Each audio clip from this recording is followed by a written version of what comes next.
Hello, good morning, everyone. I welcome you all in the daily current affair series of PD Gurukul. And here we are going to start a new current affair lecture.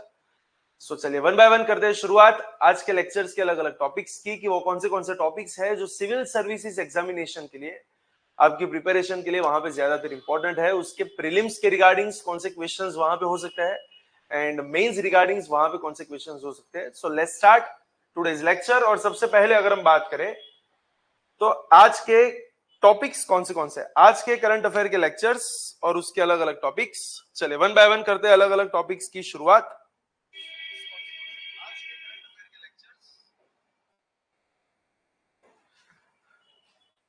देखिए सबसे पहले आज हम एक topic के ऊपर बात करनी है, that is about MSP, minimum support price. Then after there is a scheme जिसको अभी रिसेंटली वहां पे थोड़ा सा एक्सटेंड किया गया है, which is modified interest subvention scheme. Quality council of India के बारे में कुछ बातें हैं, emblems and names prevention of improper use act 1950 की कुछ बातें, और लास्ट में हम बात करेंगे इंटरपोल के रिगार्डिंग कि इंटरपोल ने अपनी फर्स्ट सिल्वर नोटिस वहां पे इश्यू की है, तो उसके रिगार्डिंग भी कुछ यहाँ पे बातें करनी है। चले वन बाय वन करते हैं शुरुआत। The first topic and that is all about minimum support price. ठीक है, पहले तो हमें ये पता होना चाहिए कि भैया मिनिमम सपोर्ट प्राइस होती क्या है। That is to support the farmers of India. The government of India declares a minimum price of variety of the crops, so that is to support the farmers. The minimum price which is decided by the government is called minimum support price. Farmers को support करने के लिए जो minimum price सरकार decide करती है उसे normally बोला जाता है minimum support price. As we all know कि इंडिया का जो मार्केट है, इंडियन जो इकोनॉमी है, वहां पे बोल सकते हैं कि जो मीडिएटर्स है या फिर कुछ दलाल वगैरह जो होते हैं, बिचौलिए भी जिसको बोलते हैं, तो वहां पे उनकी वजह से बहुत से फार्मर्स का एक्सप्लॉइटेशन हो जाता है, प्लस फार्मर को इतनी सिक्योरिटी नहीं रहती है as compare to the economic perspective. So farmers को अपने क्रॉप्स के लिए इकोनॉमिक सिक्योरिटी प्रोवाइड करने के लिए गवर्नमेंट एक चीज डिक्लेयर करती है which is called MSP, minimum support price. चले वन बाय वन जानते हैं कि क्या है इसकी करंट अफेयर्स के अंदर और मिनिमम सपोर्ट प्राइस उसके कंसेप्ट के बारे में। देखिए सबसे पहले अगर हम बात करें तो अभी करंट में इसलिए है क्योंकि cabinet committee on economic affairs ने रिवाइज्ड एमएसपी डिक्लेयर की है 14 खरीफ क्रॉप्स के ऊपर इन 25-26 मार्केटिंग सीजन। देखिए पहले तो एक चीज क्लियर होनी चाहिए कि भैया इंडिया के अंदर एक साल में कितनी बार एमएसपी डिक्लेयर होती है, कितने क्रॉप्स पे डिक्लेयर होती है, कैलकुलेशन कौन करेगा एंड फाइनल डिक्लेरेशन वहां पे कौन लगाएगा, and if there is an agency और अ कमीशन जो इसको कैलकुलेट कर रही है, देन द क्वेश्चन इज कि कैलकुलेशन हो कैसे रही है। So this are the different questions regarding MSP. और उसके बाद कुछ वहां पे बातें आती है कि भैया एमएसपी के एडवांटेजेस क्या है और उसके सामने गवर्नमेंट को कौन सी चैलेंजेस का सामना करना पड़ता है। तो पूरा कंसेप्ट अगर हम बात करें तो एमएसपी में सबसे पहले इंडिया में कितनी बार मिनिमम सपोर्ट प्राइस डिसाइड वहां पे होती है या फिर डिक्लेयर होती है, तो थ्रू आउट द ईयर 2 बार यहां पे होती है। ठीक है, इंडिया के अंदर देखा जाए तो हमारा जो एग्रीकल्चर की रिगार्डिंग जो हमारी क्रॉपिंग सीजन्स है, इंडिया में total there are 3 seasons, kharif crop, rabi crop and zaid crop. Kharif का मतलब वैसे क्रॉप्स जो नॉर्मली मॉनसून वाली सीजन में लिए जाते हैं। अप्रोक्सीमेटली आप समझिए कि जून जुलाई से लेके सितंबर अक्टूबर वाली जो सीजन रहती है, इट इज कॉल्ड एज खरीफ। अक्टूबर नवंबर से लेके अप्रोक्सीमेटली फरवरी तक जो चलती है वो है आपके रबी क्रॉप्स, रबी सीजन, विंटर वाला पूरा जोन। और तीसरे नंबर पे आपका चलेगा जायद। जायद का मतलब क्या है, बेसिकली वो समर वाली सीजन है जो फरवरी मार्च से शुरुआत होगी और मई या जून के आसपास तक वहां पे चलेगी। अब देखा जाए तो आउट ऑफ दिस 3 सीजन्स सबसे हाईएस्ट क्रॉप कौन सी सीजन में लिए जाते हैं, दैट इज ऑल अबाउट खरीफ। क्यों? क्योंकि खरीफ जो है वो मॉनसून वाली सीजन है, but obviously if you want to do agriculture then you are required a good amount of water. अगर आपके पास पानी ही नहीं है तो एग्रीकल्चर वहां पे पॉसिबल होगा नहीं। तो मॉनसून सीजन के अंदर देखा जाए तो सबसे ज्यादा क्रॉप्स लिए जाते हैं, that is about kharif crop. और इंडिया में अप्रोक्सीमेटली 14 के आसपास 14 14 जितने खरीफ क्रॉप्स के ऊपर वहां पे एमएसपी डिक्लेयर होती है। और अभी रिसेंटली अगर हम बात करें तो अभी जून का ही महीना यहां पे शुरू हुआ है, तो बिफोर दी सोइंग सीजन, एक बार सीड्स जमीन के अंदर सो हो गए उसके बाद एमएसपी डिक्लेयर नहीं होती है। MSP is declared before sowing season, मतलब कि सीजन शुरू होने से पहले फार्मर को पता होना चाहिए कि इस बार इस क्रॉप के ऊपर मुझे कितनी प्राइस मिल सकती है at the end of the season, so he can choose the crop accordingly, right. So that is all about MSP. India में देखा जाए तो साल में 2 बार एमएसपी डिक्लेयर होती है। पहली होती है खरीफ के अंदर, क्योंकि वहां पे मेजोरिटी ऑफ द क्रॉप्स है, and the second is in the rabi crops. Rabi के अंदर भी वहां पे एमएसपी डिक्लेयर होगी। जायद के अंदर देखा जाए तो वहां पे पूरा समर वाली सीजन है जायद, एंड समर के अंदर देखा जाए तो इतने ज्यादा क्रॉप्स नॉर्मली उगते नहीं है, तो वहां पे हम एमएसपी को डिक्लेयर नहीं करते हैं, राइट। तो कितनी बार साल में होगी डिक्लेयर? 2 बार। और अभी से रिसेंटली इसलिए न्यूज में है क्योंकि इस बार की रिवाइज्ड एमएसपी वहां पे डिक्लेयर हुई है। अब नाउ द क्वेश्चन इज कि भैया एमएसपी को डिसाइड करता कौन है? तो देखिए यहां पे कमीशन अवेलेबल है जिसका नाम है CACP, commission for agricultural cost and price. Decide करने का काम जो है, एमएसपी की कैलकुलेशन करने का जो काम है, वो बेसिकली कौन करेगा? The answer is CACP। But CACP का काम होता है सिर्फ कैलकुलेट करना, देन आफ्टर वो रिकमेंडेशन देगा किसे? तो बोले cabinet committee on economic affairs, जिसके हेड होते हैं हमारे prime minister. Cabinet committee on economic affairs, जिसके हेड बेसिकली कौन है? तो हमारे प्राइम मिनिस्टर। तो प्राइम मिनिस्टर के अंडर में ये जो कैबिनेट कमिटी है उसका काम होता है फाइनल अप्रूवल वहां पे देना। फिर से एक बार, एमएसपी की कैलकुलेशन कौन करेगा? CACP। After doing that calculation उसकी जो भी रिकमेंडेशंस होगी वो किसको वहां पे ट्रांसफर करेगा? CCEA। और CCEA का मतलब that is cabinet committee on economic affairs, और फाइनल डिक्लेरेशन वहां पे वो लोग लगाएंगे। नाउ द क्वेश्चन इज कि एमएसपी की गिनती करेंगे कैसे, right? What is the formula? तो यहां पे एक फॉर्मूला है एमएसपी के लिए। फॉर्मूला यहां पे कौन सा यूज होता है? तो फॉर्मूला कुछ ऐसा लिखा जाता है that A2 plus FL and multiply by 1.5।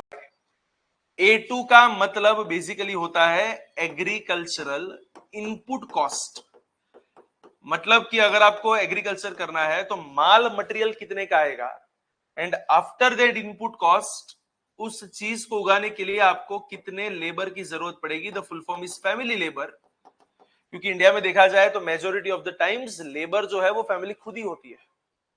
सो ये हो गया आपकी कॉस्ट, ये हो गई आपकी लेबर, एंड कॉस्ट और लेबर को प्लस करने के बाद अभी तक प्रॉफिट ऐड नहीं किया है, तो वहां पे गवर्नमेंट अश्योरिटी देती है कि हम एटलीस्ट आपको 50% प्रॉफिट देंगे, इसलिए उसे 1.5 से वहां पे मल्टीप्लाई किया जाता है। 1 के अंदर आप 50% ऐड करो, दैट इज 1.5, तो वहां से होगा मल्टीप्लाई। फॉर एग्जाम्पल अगर हम कुछ क्रॉप्स की बात करें, मान के चलो कोई XYZ क्रॉप है और उसका माल मटेरियल मतलब सीड्स हो गया, फर्टिलाइजर्स हो गए, पेस्टिसाइड्स वगैरह हो गया, वो सब अप्रोक्सीमेटली होके बनता है 10 रुपए का। और इस 10 रुपए की चीज के ऊपर फैमिली लेबर जो है वो भी 10 रुपए की लगती है। तो देखा जाए तो कॉस्ट और फैमिली लेबर दोनों मिलके कितने रुपए हो गए? 20 रुपए। ये तो अभी सिर्फ कॉस्टिंग और लेबर आया, प्रॉफिट नहीं हुआ है। And for that profit the government is multiplying it by 1.5। So अगर आप 20 को 1.5 से मल्टीप्लाई करोगे then the answer will be 30 rupees, which will be your MSP. तो देखिए कॉस्टिंग 20 रुपए की है और 20 रुपए में आप 50% मतलब कि 10 रुपीज प्लस ऐड करो तो वहां पे आपकी निकल जाएगी एमएसपी। इसका मतलब गवर्नमेंट कितने की अश्योरिटी आपको दे रही है? 50% ऑफ प्रॉफिट प्लस अगर आप खुद अपनी जमीन पे खुद काम कर रहे हैं तो ये फैमिली लेबर वाला जितना भी है जो 10 रुपया है वो भी आपके अकाउंट में ही जाने वाला है। आपकी माल मटेरियल की जो कॉस्टिंग है वो तो 10 रुपए की ही है और उसके सामने गवर्नमेंट आपको जो पे कर रही है वो 30 रुपए किलो है। सो that is the method for calculating MSP. MSP को इस तरीके से वहां पे कैलकुलेट किया जाता है। और इन सब की शुरुआत कब से हुई थी? जब से ग्रीन रेवोल्यूशन की हुई शुरुआत, and that is the year 1966-67। शुरुआत में वो व्हीट एंड पैडी मतलब कि गेहूं और राइस के लिए वहां पे थी, उसके बाद अलग अलग क्रॉप्स के ऊपर उसको वहां पे थोड़ी सी एक्सटेंड की गई। चलिए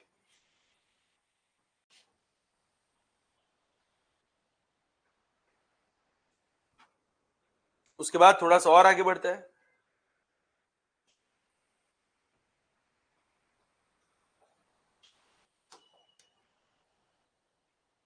जैसे कि अभी मैंने आपको बात की गवर्नमेंट ने कश्योरिटी कितने के मार्जिन की दी है, तो बोले 50% तो होगा मार्जिन। यहाँ पे खरीफ क्रॉप्स के अंदर कौन से क्रॉप्स को ऐड किया जाएगा, पल्सीज में क्या है, ऑयलसीड्स में क्या है, सिरिल्स में क्या है, और साथ में देखा जाए तो commercial crop that is about cotton. तो इन सब का यहाँ पे आपके सामने पूरा एक लिस्ट है जिसके ऊपर एमएसपी डिक्लेयर होती है, स्पेसिफिकली खरीफ क्रॉप्स। और रबी क्रॉप्स का भी यहाँ पे एक लिस्ट है that is about wheat, barley, gram, lentil, rapeseeds etcetera etcetera. Commercial crops यहाँ पे भी आपको मिलेंगे। और देखा जाए तो उसके मेन मेन फीचर्स क्या है, तो अभी अभी हमने जस्ट उसकी बात की है कि एक साल में 2 बार इसको डिक्लेयर करते हैं और बिफोर सोइंग सीजन होता है, बिफोर, राइट। तो यहाँ पे इसका मेजर ऑब्जेक्टिव क्या है कि फार्मर्स का जो एक्सप्लॉइटेशन होता है उसको वहां पे कम करना है और इकोनॉमिक सिक्योरिटी उनको वहां पे प्रोवाइड करनी है। प्लस एमएसपी के एक सबसे बड़ा बेनिफिट ये भी होता है कि आप क्रॉप डाइवर्सिफिकेशन कर सकते हैं। आप अलग अलग चीजों के ऊपर एमएसपी को डिक्लेयर करके फार्मर्स को दूसरे क्रॉप्स की ओर अगर आप चाहे तो डाइवर्ट कर सकते हैं, ताकि हर एक फार्मर सेम टाइप के क्रॉप्स का वहां पे प्रोडक्शन ना करे। आप किसी दूसरे क्रॉप में अगर ज्यादा एमएसपी दे दोगे तो डेफिनेटली फार्मर्स वहां पे चले जाएंगे। So government can increase the supply of a particular crop by declaring higher MSP on the same. So if you are thinking that in the global market this crop will run very good or efficiently, then you can declare more MSP on that crop and you can go with the more supply, more exports and get the balance of payment more in surplus.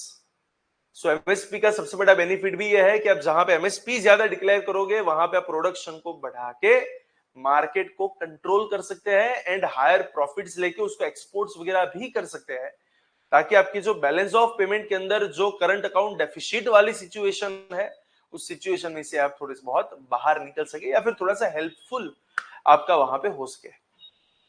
और देखा जाए तो यहाँ पे अलग अलग type के nutritional crops है, तो वहां पे भी आप इनको वहां पे प्रमोट कर सकते हैं। जैसे कि रिसेंटली अगर देखा जाए तो मिलेट्स या फिर अगर हम बात करें specifically bajra that is Shri अन्न, तो उसको भी सपोर्ट करने के लिए वहां पे ज्यादा एमएसपी दी जाती है ताकि फार्मर्स ज्यादा अट्रैक्ट हो ऐसे क्रॉप्स को उगाने के लिए।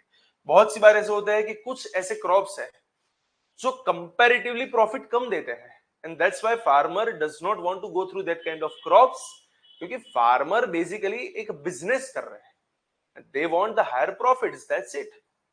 So इसलिए गवर्नमेंट यहाँ पे मार्केट को थोड़ा सा कंट्रोल कर सकती है। No doubt there are some limitations and the first limitation is there is no limit, no upper limit we can say. Farmers जितने भी प्रोडक्शन को चाहे उतना प्रोडक्शन गवर्नमेंट को बेच सकते हैं and government can not deny. Farmers जो भी प्रोडक्शन लेके आएगा गवर्नमेंट हैज टू परचेस।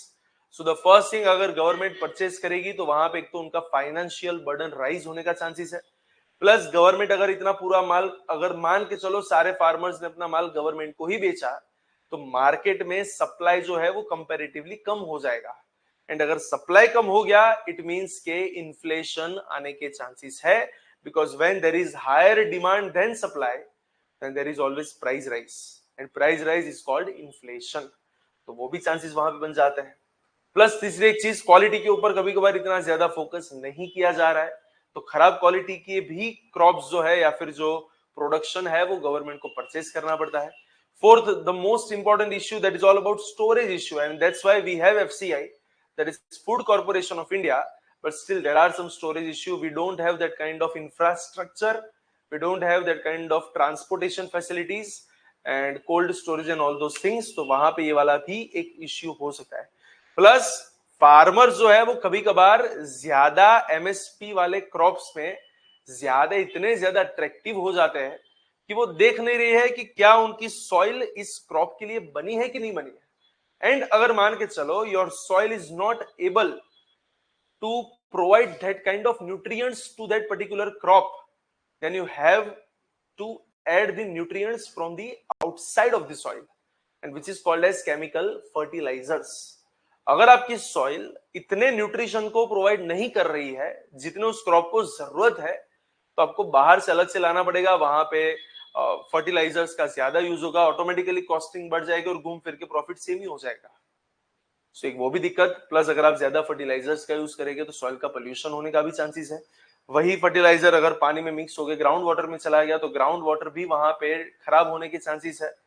जमीन जो है वो आपकी थोड़ी सी अल्कलाइन वाली वहां पे बनने के कुछ चांसेस है। तो there are some positives as well as negatives, but yes we can definitely say that to provide economic security to the farmers which is about the highest percentage of people in India, तो आपको definitely MSP वहां पे declare करनी ही पड़ेगी। No doubt there are some disadvantages, there are some challenges, but still you have to go with that because आप मना नहीं कर सकते, right. So that is all about MSP.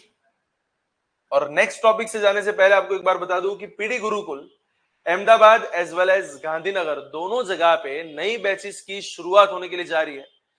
For Ahmedabad branch UPSC as well as GPSC class 1-2 दोनों की नई batch आज से शुरू हो रही है, that is from the 2nd of June 2025। सो अभी तक अगर आपने एनरोल नहीं करवाया है तो इस नंबर के ऊपर आज ही वहां पे कांटेक्ट करें और आज ही एनरोल करवाए। You will get 3 demo sessions free as well as up to 50% of scholarship जो अभी यहाँ पे ओपन है। So you can get the benefit of the same for Ahmedabad branch. The new batches has been started from today. आज से नई batches की वहां पे हो गई है शुरुआत। तो अभी इस नंबर के ऊपर फोन कीजिए और आज ही वहां पे इंक्वायरी करके अपने एडमिशन वाली जो सीट है उसको वहां पे कंफर्म करवाइए। सो अहमदाबाद ब्रांच के ऊपर आज से ही UPSC as well as GPSC class 1-2 English medium और गुजराती मीडियम सबकी नई बैचेस वहां पे शुरू हो चुकी है, तो आज ही एनरोल करवाओ। और अहमदाबाद गांधीनगर ब्रांच के पीडी गुरुकुल की गांधीनगर ब्रांच पे 4th June that is from the Wednesday से वहां पे UPSC as well as GPSC class 1-2 की नई बैचेस शुरू होने के लिए जा रही है। So there are 2 days remaining और very few seats are left. So आज ही वहां पे भी आप कांटेक्ट करके एनरोल करवा सकते हैं। So we have the new batches at both the centres that is at Ahmedabad as well as Gandhinagar for all the kind of higher level government preparations for UPSC as well as GPSC class 1-2 civil services examination. और उसके साथ ये भी बता दूं कि यहाँ पे जो भी लेक्चर चल रहा है उसकी पीडीएफ जो है वो आपको टेलीग्राम ग्रुप पे से मिल जाएगी। If you want to join that Telegram group तो यहाँ पे डिस्क्रिप्शन बॉक्स के अंदर आपको टेलीग्राम ग्रुप की वहां पे लिंक मिल जाएगी। You can go with that और आप इसकी पीडीएफ ले सकते हैं। अगर कोई ऐसा भी है जो गुजराती मीडियम में प्रिपरेशन कर रहा है तो पीडीएफ गुजराती मीडियम में भी अवेलेबल है, so you can go with that. चलिए शुरुआत करते हैं from the next topic. So the first topic was about MSP, that is minimum support price. Next topic यहाँ पे एक स्कीम को थोड़ा सा एक्सटेंड किया गया है, that is about modified interest subvention scheme. So what is in the news? News में बेसिकली है क्या? So recently अगर हम बात करें तो हमारे जो यूनियन कैबिनेट मिनिस्टर है उन्होंने मॉडिफाइड इंटरेस्ट पे सबवेंशन स्कीम को वहां पे थोड़ा सा एक्सटेंड किया है, उसे कंटिन्यू किया है। देखिए इंटरेस्ट सबवेंशन का बेसिकली मतलब क्या होता है कि आप अगर कहीं से लोन ले रहे हैं और लोन के ऊपर बट ऑब्वियसली आपको कुछ इंटरेस्ट पे करना होगा, तो अब इंटरेस्ट का ये जो बर्डन है वो बर्डन कम करने के लिए on behalf of you government will give you a kind of discount. Government आपकी जगह पे इंटरेस्ट पे करेगी, that is called interest subvention scheme. तो अगर आपने कोई लोन ली है जिसके ऊपर आपको इंटरेस्ट पे करना है लेकिन इंटरेस्ट का बर्डन बहुत ज्यादा है, so you can reduce that burden. और किस तरीके से रिड्यूस करवा सकते हैं, तो गवर्नमेंट आपको ये वाला बेनिफिट देती है कि गवर्नमेंट आपके बिहाफ में वहां पे थोड़ा सा इंटरेस्ट खुद पे करेगी। सो बेसिकली रिसेंटली देखा जाए तो इंडिया में इंटरेस्ट सबवेंशन स्कीम के अंदर कितने परसेंट का इंटरेस्ट यहाँ पे माफ होता है या फिर गवर्नमेंट पे करती है, so that is 1.5% on short term agricultural loans, जिससे ज्यादा अफोर्डेबल क्रेडिट फार्मर्स को मिल सके। और ध्यान रखना this is a central sector scheme. Central sector scheme का मतलब है कि यहाँ पे 100% पैसा कौन देगा, that is all about central government and not by the state government. सारे के सारे पैसे सेंटर से वहां पे आएंगे। और देखा जाए तो किसके लिए है, that offers concessional short term crop loans to farmers via Kisan credit card. Kisan credit card के थ्रू ये वाली ऑफर आपके लिए वहां पे ओपन है at a reduced interest rate, incentivising timely repayment. लेकिन यहां पे एक चीज बहुत क्लियर है, ये वर्ड बार बार गवर्नमेंट रिपीट करती है कि इंटरेस्ट सबवेंशन आपके अकाउंट में जमा हो जाएगा, but for that timely repayment भी होना चाहिए। फिर ऐसा ना हो कि गवर्नमेंट ब्याज भरती रह जाए और आप उसको एनपीए में कन्वर्ट कर दे। That is non performing asset, you have to repay the amount and then you will get the benefit of interest subvention. इसकी शुरुआत कब से हुई थी, इंटरेस्ट सबवेंशन स्कीम? तो देखिए इसकी शुरुआत हुई थी फ्रॉम द ईयर 2006-2007, वहां से हुई इसकी शुरुआत। और देखा जाए तो स्कीम को अगर आप पढ़ोगे तो भी आपको बहुत क्लियरली पता चलेगा कि ये फार्मर्स के बर्डन को कम करने के लिए ही है, टेक्निकली देखा जाए तो। इंप्लीमेंटेशन कौन करेगा, that is jointly implemented by RBI as well as NABARD, that is National Bank for Agricultural and Rural Development, through public sector banks, regional rural banks that is RRBs, cooperative banks and private sector banks. Ministry कौन है, that is all about Ministry of Agriculture and Farmers Welfare, क्योंकि agriculture की regarding जब बातें होती है तो ministry of agriculture यहाँ पे चलता है। What is the objective, but obviously अगर आप किसी के इंटरेस्ट माफ कर रहे हैं तो ऑब्जेक्टिव में वहां पे क्या होने वाला है कि भैया जितनी भी लोन या फिर क्रेडिट की फैसिलिटीज है उसको वहां पे बढ़ाना है। That is enhance credit flow to the agriculture sector, providing short term working capital for farming, dairy, animal husbandry as well as fisheries. साथ में देखा जाए तो फार्मर्स की जो बोरिंग कॉस्ट है, बोरिंग कॉस्ट का मतलब जो इंटरेस्ट आपको पे करना है वो आपकी कॉस्ट वहां पे कम हो जाएगी। रीपेमेंट को यहाँ पे थोड़ी सी और अश्योरिटी मिलेगी, उसे एनकरेज किया जाएगा, क्योंकि इंटरेस्ट सबवेंशन का लाभ तभी मिलेगा जब आपने टाइमली रीपेमेंट किया है तब, right. So to get the benefit definitely आपको रीपेमेंट टाइमली करना पड़ता है। और नेचुरल कैलेमिटीज वगैरह कुछ हो गई, कहीं पे ड्रॉट हो गया या फिर ज्यादा बारिश हो गई, सो एट दैट टाइम आपको वहां पे कुछ एडिशनल बेनिफिट्स वहां पे मिल सकते हैं।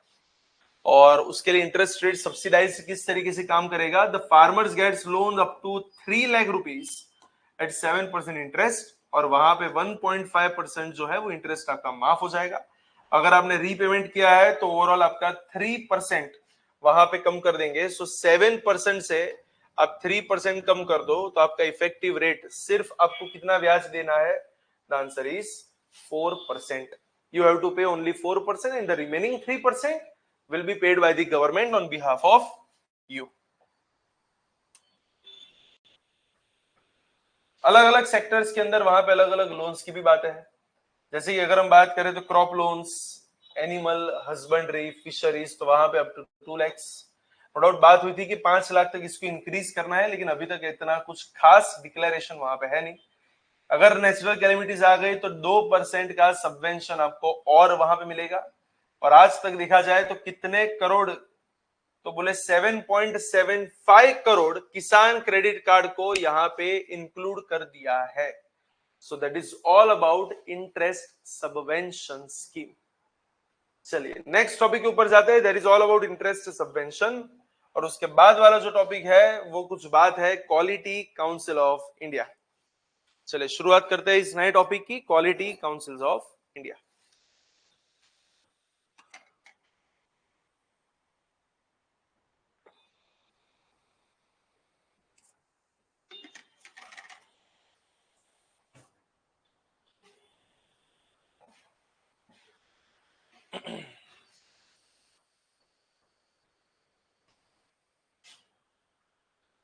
ठीक है, रिसेंटली बेसिकली अगर हम बात करें तो न्यूज में क्यों है, पहले तो क्वालिटी काउंसिल ऑफ इंडिया, तो एक नया हेडक्वार्टर वहां पे उसका शुरू हुआ है। कौन सी जगह पे, at World Trade Centre which is in New Delhi. तो न्यू दिल्ली के अंदर ध्यान रखना, क्वालिटी काउंसिल ऑफ इंडिया, उसका नया हेडक्वार्टर कहां पे शुरू हुआ है, the answer is new Delhi. और क्वालिटी काउंसिल बेसिकली है क्या, एक ऑटोनोमस बॉडी है जो रिस्पॉन्सिबल है किसके लिए, तो पूरे कंट्री के अंदर जो भी प्रोडक्ट्स है, जो भी सर्विसेज है, जो भी प्रोसेस अक्रॉस दी सेक्टर्स अलग अलग वहां पे जो भी चलता है, तो इन सब के ऊपर जो क्वालिटी है उसे कंट्रोल करने का काम है। वैसे भी जैसा नाम है वैसा ही काम है। सो कंट्री के अंदर जितनी भी प्रोडक्ट्स बेची जा रही है, जो भी सर्विसेज वहां पे सेल होती है, तो वहां पे क्वालिटी के साथ कॉम्प्रोमाइज नहीं होना चाहिए। किसी को ऐसा नहीं लगना चाहिए कि हमारे साथ धोखा हो गया, हमको बकवास क्वालिटी वहां पे दे दी है। तो उन सबको वहां पे अश्योर करने का काम है क्वालिटी काउंसिल ऑफ इंडिया का। शुरुआत हुई थी 1996 के अंदर, और कौन सी मिनिस्ट्री के अंडर में काम करता है, that is about ministry of commerce and industry. और उसके अंदर में भी देखा जाए तो एक डिपार्टमेंट है जिसको बोलते हैं DIPPT, department for promotion, DPIIT, that is department for the promotion of industry and internal trade. DPIIT जो किस मिनिस्ट्री के अंडर में काम करेगा, that is ministry of commerce. और फिर से एक बार, हेडक्वार्टर आज कहां पे है, तो बोले न्यू दिल्ली के अंदर, वर्ल्ड ट्रेड सेंटर। और जैसे मैंने बात की कि भैया क्वालिटी काउंसिल ऑफ इंडिया के मेजर ऑब्जेक्टिव्स उसकी क्या क्या है, सो पहला तो यही है कि आपको क्वालिटी स्टैंडर्ड्स को वहां पे मेंटेन करना है for public as well as private sector. और साथ में देखना है तो वहां पे थर्ड पार्टी असेसमेंट भी वहां पे करना है। पब्लिक को स्टैंडर्ड क्वालिटी वहां पे मिल पाए, उनकी लाइफ जो है वो ज्यादा बेटर हो सके, सर्विस की डिलीवरी ज्यादा बेटर हो सके, तो उन सबके ऊपर वहां पे ध्यान रखे। And it acts as a nodal body to implement national quality campaigns aligned with the global benchmarks. पूरे वर्ल्ड के अंदर अलग अलग चीजों के ऊपर अलग अलग स्टैंडर्ड्स डिसाइड किए गए हैं, तो वो स्टैंडर्ड के हिसाब से हमारा मार्केट चल रहा है कि नहीं चल रहा है, उसको चेक करने का काम भी रहेगा क्वालिटी काउंसिल ऑफ इंडिया का। और देखा जाए तो वहां पे उसके की फंक्शनिंग्स में क्या क्या है, तो जैसे हमने बात की, कुछ सर्विसेज को वहां पे एक्रेडिटेशन वहां पे करना, थर्ड पार्टी असेसमेंट चलाना, पॉलिसीज को वहां पे इंप्लीमेंट वगैरह करना, साथ में देश के अंदर कुछ कैपेसिटी बिल्डिंग करने की बात है, और पूरे वर्ल्ड के साथ ग्लोबल कोलैबोरेशन के अंदर वहां पे उसको प्रमोट करना। तो aligns India's quality ecosystem with international benchmarks and as well as WTO standards. So that is all about Quality Council of India. लेकिन as of now अगर हम बात करें तो बस आपको इतना ध्यान में रखना है from the prelims perspective कि इसका नया हेडक्वार्टर कहां पे बना है, that is World Trade Center Delhi के अंदर।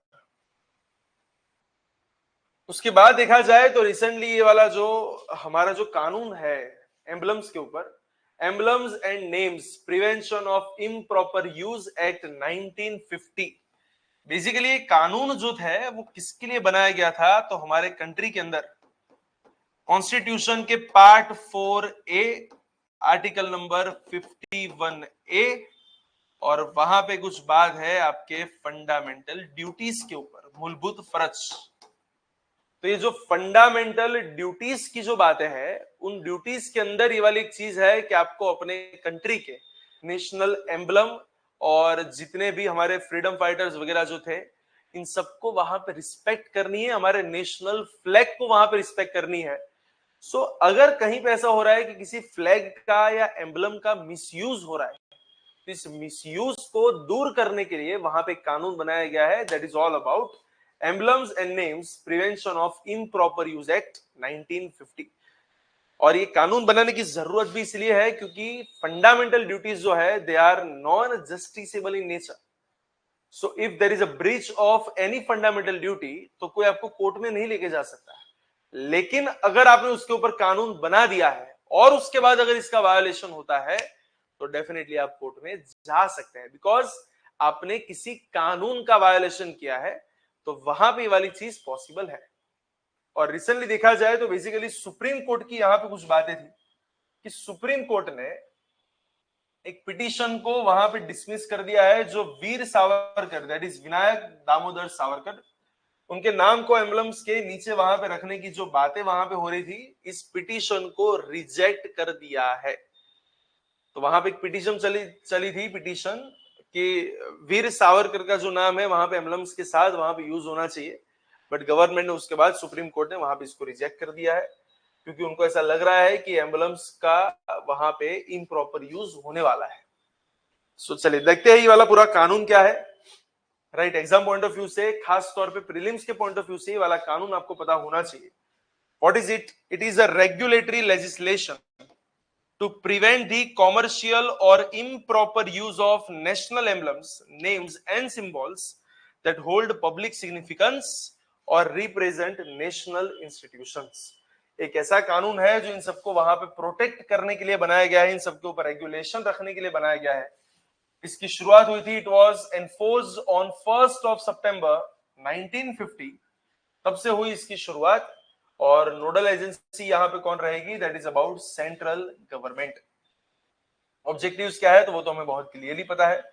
वी जितने भी स्टैंडर्ड्स है, जितने भी नेम्स है, जो भी सिंबल्स है, उनकी डिग्निटी को वहां पे मेंटेन करना है, उसका इम्प्रॉपर यूज वहां पे नहीं होना चाहिए, और उसी के लिए ये वाला कानून वहां पे बनाया गया। और अगर उस कानून के अगर हम की फीचर्स की बात करें तो वहां पे एक प्रोहिबिशन क्लॉज है, that is section number 3। It disallows the use of specified names और emblems for business, trade, patent और advertising without the central government's permission. Central government की परमिशन के बगैर ये नेम और एम्बलम्स वगैरह जो है वो आप अपने बिजनेस या ट्रेड या मार्केटिंग पर्पस से यूज नहीं कर सकते। You have to take the permission from the central government. और देखा जाए तो पूरे इंडिया के ऊपर और इंडिया के सभी सिटीजन के ऊपर ये चीज जो है वहां पे एप्लीकेबल रहेगी। नेम्स के अंदर किसकी बात है तो name includes abbreviations and emblem includes flags, seals and the coat of arms. तो इन सबको यहाँ पे बेसिकली इंक्लूड किया जाता है। Authorities can not register companies, trademarks और पेटेंट्स बेयरिंग प्रोटेक्टेड नेम्स और एम्बलम्स। कोई भी अथॉरिटी ऐसे नेम्स और एम्बलम्स को वहां पे अपने नाम के अंदर या फिर अपने ट्रेडमार्क के अंदर वहां पे इंक्लूड नहीं कर सकती। And if you have done so then there will be a penalty of up to ₹500। अगर आपको ऐसा कुछ भी करना है तो आप सेंट्रल गवर्नमेंट की पहले परमिशन ले, and then after you can go with the same. Right, so that is all about this emblem and names prevention of improper use act 1950। And now the last thing, that is all about Interpol. Interpol has issued the first ever silver notice. Now what is this Interpol or what is this kind of silver notice? तो ये सब basically क्या है तो उसके बारे में थोड़ा बहुत देख लेते हैं। देखिए, इंटरपोल एक ऐसी इंटरनेशनल ऑर्गेनाइजेशन है, it is like international police, जिसका एक शॉर्ट फॉर्म है इंटरपोल। जो अलग अलग जो इंटरनेशनल क्राइम्स होते हैं, जहां पे कुछ मर्डर या फिर वायलेशन वाले कुछ क्राइम्स भी हो सकते हैं, वायलेंस वाले, और साथ में देखा जाए तो कुछ असेट्स के रिगार्डिंग या फिर कहीं पे कोई बेनामी संपत्ति अगर कोई बना रहा है तो वो बेनामी ट्रांजैक्शंस के ऊपर भी यहाँ पे वॉच रखी जाती है। तो उन सबके ऊपर ध्यान रखने के लिए एक इंटरनेशनल पुलिस है which is called as Interpol. और इंडिया में देखा जाए तो we have an agency which is named as CBI, central bureau of investigation, जो इंटरपोल के साथ वहां पे कोऑर्डिनेट करती है इंडिया में। तो रिसेंटली देखा जाए तो Interpol has issued its first ever silver notice at India's request. हमारी रिक्वेस्ट पे उसने सिल्वर नोटिस को जारी किया है to track illicit assets linked to the former French embassy official, जो हमारी फ्रेंच एम्बेसी में वहां पे काम करता था। The name was Shubham Shukeen. तो उनके खिलाफ वहां पे कुछ चीजों को ट्रेस करने के लिए, उनकी असेट्स को ट्रैक करने के लिए इंडिया ने ही रिक्वेस्ट की थी कि यहाँ पे सर एक सिल्वर नोटिस होनी चाहिए। देखिए, इंडिया चाहे तो खुद भी इन्वेस्टिगेशन कर सकता है, बट आप खुद की कंट्री में कर सकते हैं ना। Outside the countries if you want to do any kind of investigation तो आपको दूसरी कंट्री की परमिशन लेनी पड़ती है। तो उससे बेटर ऑप्शन ये है कि अलग अलग कंट्रीज के पास जाओ और परमिशन लो कि भैया हमारे वो बंदा जो है वो भाग के यहाँ पे आया और उसकी प्रॉपर्टी हमको देखनी है। तो वो अलग अलग कंट्री के पास जाओगे तो टाइम कंज्यूमिंग बहुत ज्यादा हो जाएगा। उससे बेटर है आप इंटरपोल के पास चले जाओ। एक बार इंटरपोल ने वहां पे इश्यू वहां पे कर दी उसकी नोटिस, इसका मतलब जितने भी इंटरपोल के मेंबर्स हैं, आप किसी भी कंट्री में जाके वहां पे इन्वेस्टिगेशन को हाथ लगा सकते हैं। So that is the power of Interpol. So देखा जाए तो क्या है ये silver notice? A colour coded Interpol alert which was launched in January 25 और इसका मेन एम क्या है ऐसी नोटिस को जारी करने का, that is to identify, to track and to recover criminally acquired assets. ये बात है सिल्वर नोटिस के ऊपर। तो कोई भी मेंबर कंट्री जो है वो ऐसी सिल्वर नोटिस को वहां पे रिक्वेस्ट कर सकता है, जो किसी भी fraud, corruption, money laundering, narcotics, environmental crimes, in short rupees के रिगार्डिंग जितने भी क्राइम्स हैं, तो उन सबको वहां पे वो चेक करने के लिए होता है। और देखा जाए तो इसके अंदर कौन सी चीजों की आपको परमिशन दी जाती है, तो जो भी आपकी असेट वगैरह है उसको फ्रीज करना, सीजर करना, कंफिस्केशन मतलब कि वापस खींच लेना, तो उसकी आपके पास वहां पे कुछ अथॉरिटीज होती है।